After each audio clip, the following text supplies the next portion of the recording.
contemporary society is on the brink. We face a crisis of climate change that is threatening to become terminal. Even as this is occurring, we confront a denialist president in Donald Trump and a wish to not only not acknowledge any issue with climate, but to undo the small gains that have been made so far. This irrational and almost incomprehensible stab in the back from the right is a signal for some radical thinking about contemporary society, how we stand with respect to capitalism, the environment, and the need to invoke an ecological radicalism that can literally rescue the planet from the brink of catastrophe. The key issue is the background of the neoliberal age, which began to take off in the late 70s and which has since become a new force of domination.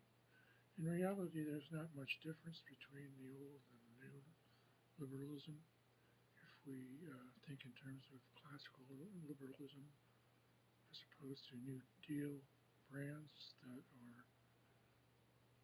by a drift of usage, closer to a kind of semi-socialist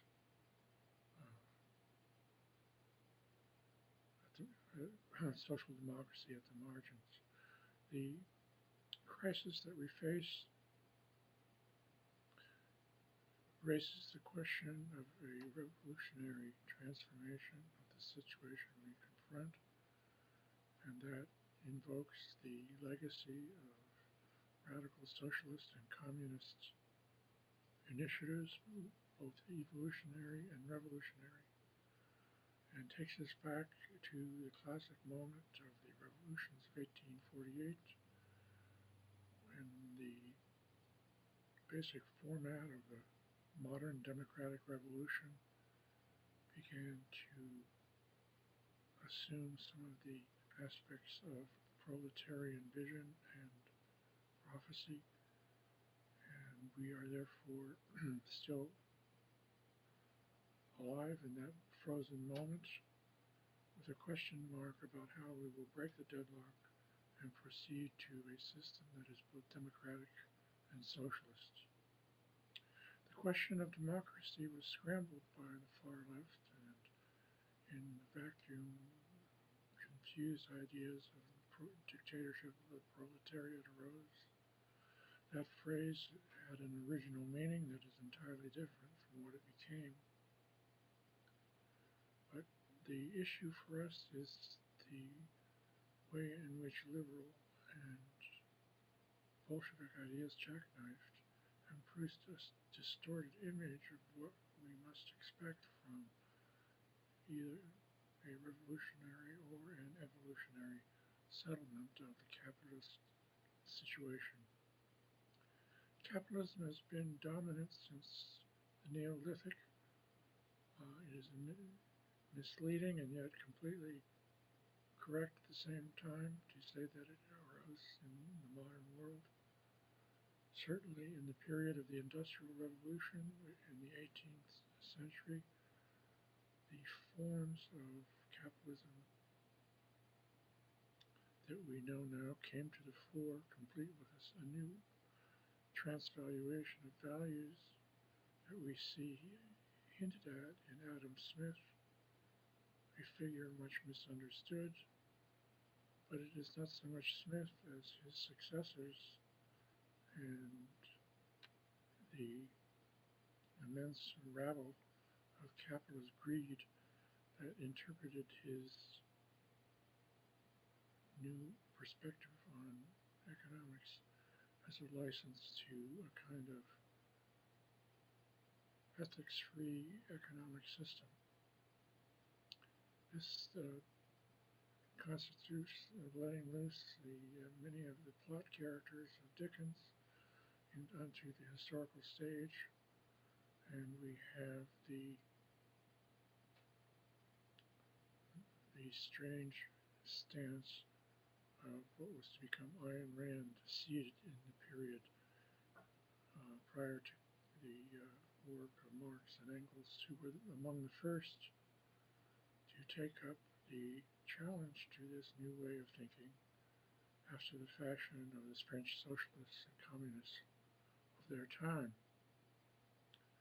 Therefore, we confront the system of capitalism in this form coming to its fruition, or its end game, or to its end of history moment,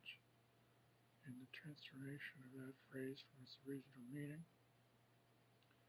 The spectacle of the market system has come to a terminus from which we must take seriously, finally, the prophecies of the end of capitalism. This requires a very careful evaluation of what we mean by that and a certain detachment from absolute definitions in order to produce a viable system of some kind that is able to manage the grotesque and tragic excesses of global capitalism without getting into a complete totalitarian replacement. These issues are in many ways a lot simpler than we think, and we can proceed after a critique and evaluation to a set of very simple solutions to the crisis that we face, simple in the abstract, perhaps not so simple in their realization. We therefore come to the brink of revolutionary thought and the various compromised versions that may be all that we can manage in the foreseeable future, but which